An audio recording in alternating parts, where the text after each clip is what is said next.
Everyone, কেমন আছো তোমরা? আশা করি তোমরা সকলে খুব ভালো আছো। আজকে আমি তোমাদের সঙ্গে ব্রেড পকোড়ার রেসিপি শেয়ার করব। ব্রেড পকোড়ার রেসিপিটা এমনি কিছু আহামরি জিনিস নয়, নর্মালি জিনিস। তোমরা হয়তো সকলেই জানো, রেসিপিটা বানিয়েওছো, খেয়েওছো।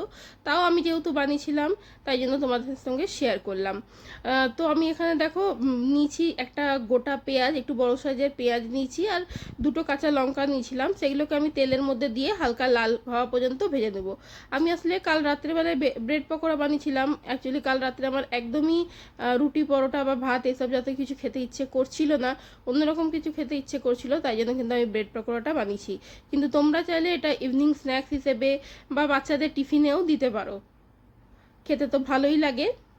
বিকেল দিকে গরম গরম কিছু এরকম তেলে ভাজা হলে তো খেতে মন্দ লাগে না। তারপরে যা বৃষ্টি হচ্ছে, বৃষ্টির সময় তো একটু ভাজা পোড়া খেতে সকলেরই ইচ্ছে হয়।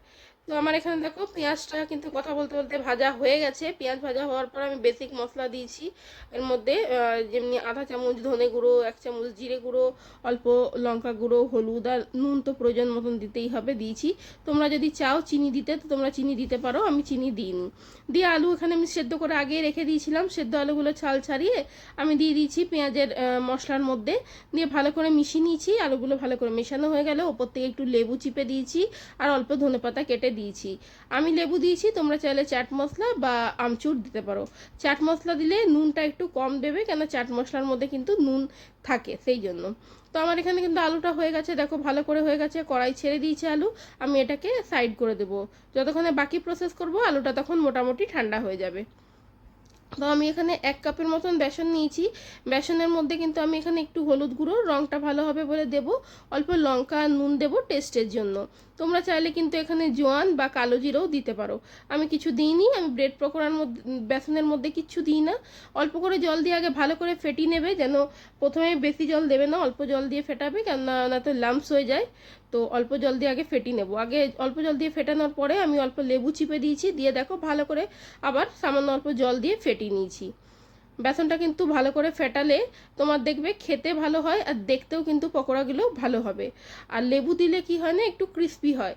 তো তাই জন্য আমি লেবু দিয়েছি বেসনটার মধ্যে। দিয়ে আমি বেসনটাকে সাইডে করে দিয়েছি। আচ্ছা, বেসনটা কিন্তু খুব বেশি পাতলা করবে না, ব্রেড পকোড়ার বেসন কিন্তু খুব বেশি পাতলা করলে ভালো লাগে না, একটু সামান্য মোটা দিকেই রাখবে বেসনটা।